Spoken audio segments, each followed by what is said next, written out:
How do I hire the right people for my business? Yeah, I think first you have to, as an entrepreneur, define what are the right people. Are you looking for a particular skill or an expertise? But it's more important to hire for the culture. And we talk about what is the right person, what is the culture that you're trying to create.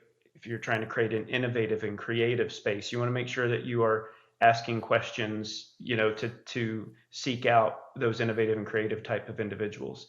There's a phrase from Toyota, the Toyota way, that says we don't build cars, we build people. Hmm. So in that mindset, right, sometimes you're not necessarily chasing the expertise and you're more chasing the type of person that you want to hire. That's a good fit, that is curious, that wants to learn, that wants to grow. Another one would be one that is collaborative and or comfortable in a team-based environment.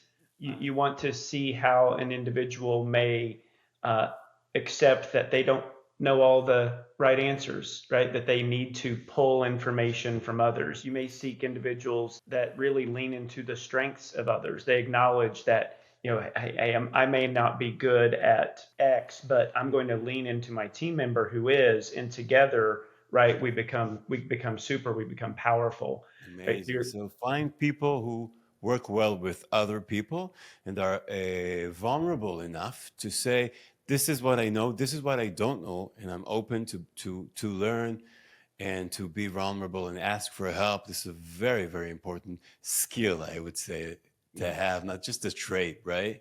yeah, I agree. How can I quickly spot strengths and weaknesses in a team member coming in and ensure each person is in the right role, maximizing his or her capabilities and contribution? And I'm asking that even for myself because I had it wrong so many times. Like giving too much stuff to do or not the right thing to do. What is your recommendation with that? Yeah, there's a concept that I teach that is straight from the Toyota way, and it's called going to the Gemba. And Gemba is the Japanese term for where the work is done. So, as much as possible, as leaders of businesses, spend as much time in the space where the work is done. And it's not to give direction, it's to be curious. And Mm. just being in the space and being curious and watching how your process flows and how the team interacts with one another, yeah, sure, there may be a little Hawthorne effect at first where people operate in a different way because somebody's watching.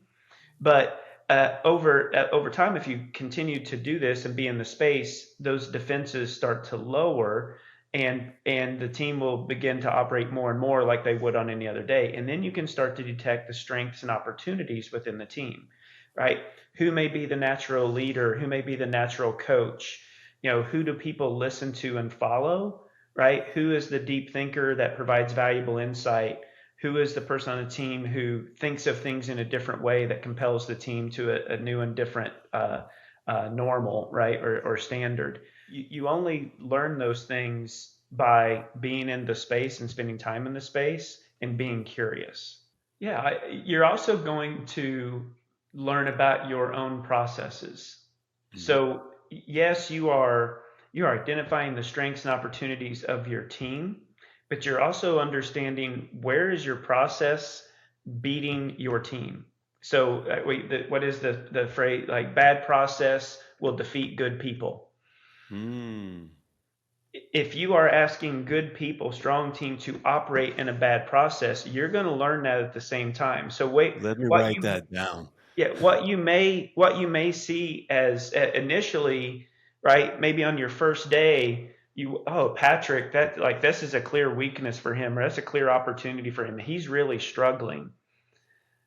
But as you spend more time, you start to understand that the process is very broken, and it's not Patrick that has the opportunity, it's the process that has opportunity. I'm asking him to do something that is almost impossible, right? It's maybe he's doing something twice, or maybe Mhm. like it's very very broken. My example, I was working with a back office group that was doing benefits administration for a very large company, and I just went and sat at the desk with the associate for 3 or 4 hours. And hey, what are you doing? Like, how do you communicate to all of these leaders and associates across the enterprise? And they pulled up a spreadsheet, and they were copying and pasting one cell at a time, one row at a time, for 40,000 employees. Oh my And God. so you ask yourself, like, okay, what is, what's the process, what's the intent, right? What's the outcome, what are we trying to reach? And she was trying to build a list so that it was a mailing list Hmm. to send some communication out. And she goes, yeah, this takes me about 2 weeks to do this. Now, there are clearly better process ways. So at first blush, we could look at that and say, oh, like, that they really needed to, develop that this is a real opportunity. When in actuality, we gave them a very bad process to execute. Right. And a lot of times those things just, we used to doing that, and we forgot that this is the system that's on hand, and by doing this active watching, we can also identify things that we need to change in the process of the onboarding. Hey, if you like the video, go check out the full interview right here. Enjoy.